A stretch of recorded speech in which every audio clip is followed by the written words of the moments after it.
Hello and welcome to Coffee with Carey. Appreciate you stopping by today. I was having a conversation with a coaching client who had just been on her second date. I said, hey, go on one more date and then we'll do the 7 questions. And she said, what are the 7 questions? I said, there's 7 really important questions you should ask yourself, but probably not until after date number 3. I don't know when your date was, but you may want to ask yourself these questions as well after date number 3. If these 7 questions are at all intriguing or interesting to you, I hope you will stick around. That's what I'm going to share with you. That is what's on the agenda. Number 1, how do you feel when you're with this person? A lot of people forget to check in and ask themselves this question, and I think it's more important the more time you spend with this person. Once you get to date number 3, this feels like you've settled into something, you're not so nervous, you can comfortably, hopefully, be yourself. And I think you should check in. Does this person make you feel anxious in any way? Do they make you feel like you need to have your guard up and be a little more careful around them? Or do you feel really relaxed, like you've known them for a long time, like you can really be authentically yourself around them and they're accepting? Or are they always playing devil's advocate or very negative, jumping down your throat, trying to say the opposite or put you down in some way? Checking in after date number 3 on how you feel when spending time with this person is very important, and that's why it's number 1 on my list. Number 2, I would suggest you check in with yourself at the end of date 3 and say, how do I feel leaving this person? Not about seeing them again, or how did I feel while I was on the date, but am I relieved to be walking away and going home? Do I feel like I need to get away from them to decompress? Or do I feel like I would prefer this date actually went on longer? But of course, all good things must come to an end. Tomorrow's another day. Leave them wanting more. All those things come into play. But how do you feel about separating from this person at the end of date number 3? Number 3. Did I feel they were truly interested in me? Did they seem curious and want to know more? Or was I just a sounding board for them to talk about their stuff without any curiosity on their part? Did I feel heard? Did I feel respected? When I shared my feelings with them about something or my opinion, did they embrace my opinion if it was different than theirs? Or did they belittle me in some way? Did I feel like I could trust them in their presence? It's a great question. Number 3. Is this number 3? I have no idea. You know how bad I am with numbers. Am I learning more about them with every date? Are they being vulnerable? Are they opening up and sharing about themselves? Is there a deeper connection developing between us? Have we gotten off of all of the stuff about what's going on currently in our lives? Are we now talking about ideas as opposed to happenings? Are we talking about our values and learning how this person wants their life to be 5 years from now? Or have you learned by conversation or stories they've shared about how they feel about their family, the relationships they have with other people? Are they opening up, or do you feel they're still being very guarded, perhaps because they don't want you to notice any deal breakers of yours within their conversations? And speaking of which, have they displayed any deal breakers, things that you know aren't going to work for you long term? Maybe you're just not paying attention to those because you don't want to see them because there's things you really like, but you have to ask yourself that question.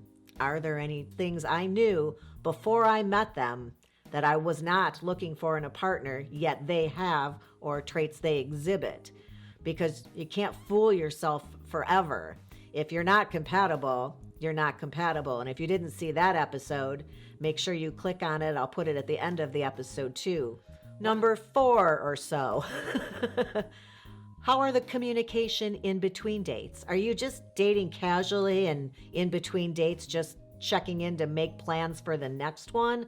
Or are you enjoying those phone conversations where you really sometimes feel you're in a relaxed atmosphere, can really connect in a different way than sitting across a table or next to someone or walking beside them doing something. Enjoy those late night conversations when you're falling asleep, like the ones you maybe had in high school with this person. Are you doing that again? You can. Or are you just texting, does Friday still work? I'll touch base with you on Thursday. Getting to know somebody even more fully in between your dates, that's a great opportunity if you have the time for that.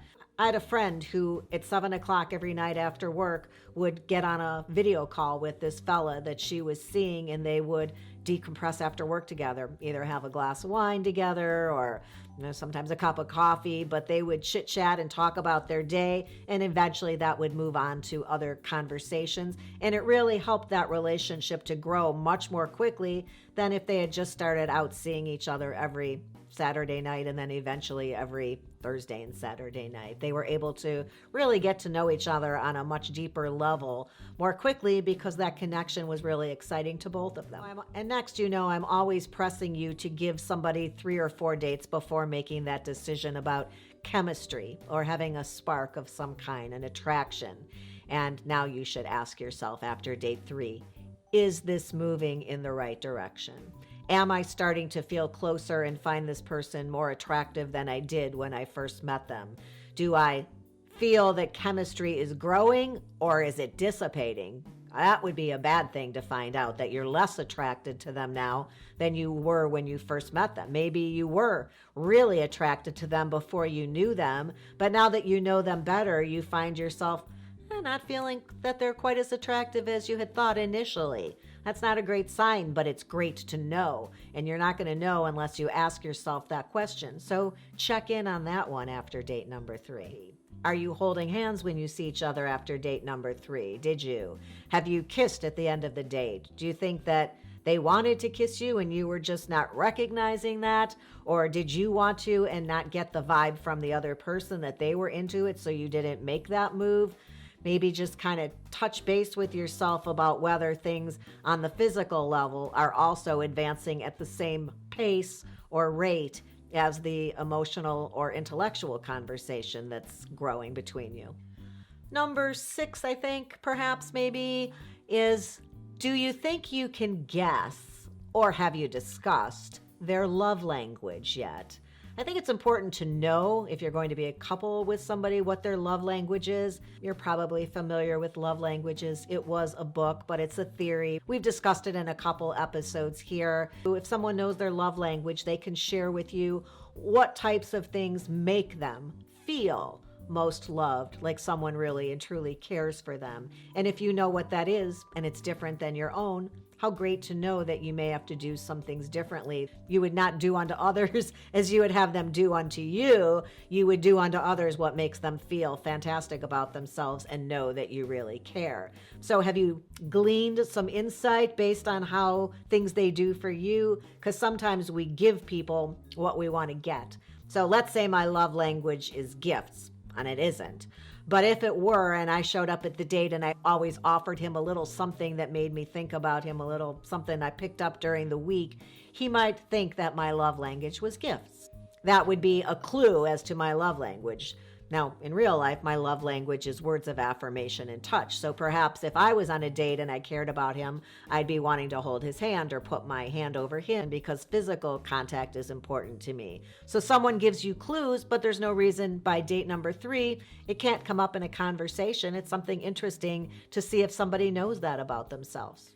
And then finally, can I see myself with this person at whatever point in the future you would like to select? Is this the person I want to be with when my daughter gets married? Can I see myself bringing this person to Thanksgiving next year? Is this the person I see myself traveling with? Can I see myself retiring with this person? Can I see myself with this person across the dinner table from me every night for the next 20, 30, 50 years, however old you are? I think it's important that we can see and envision ourselves with this person, and that you're making a connection that at that point you'll be able to look back at fondly to remember what made you fall for this person. Don't forget to, while you're examining it, to also be making memories. I think these are some good ones to ask yourself that at about that post third date mark. If you want to scooch it a week out, I'm not going to be mad at you, but after the third date is a great time to check in with you and see where this whole thing is going and what you're thinking about it. I hope you found that interesting and or helpful. If you did, oh, look at my little mama. Isn't she cute? She says, give the episode a thumbs up. And I would appreciate that, as well as you subscribing to the channel. So please do that before you take off. I hope you'll come back soon. So hit that ring bell and then you're notified every time a new episode goes live. I'll look forward to that. And until that time, have a good one.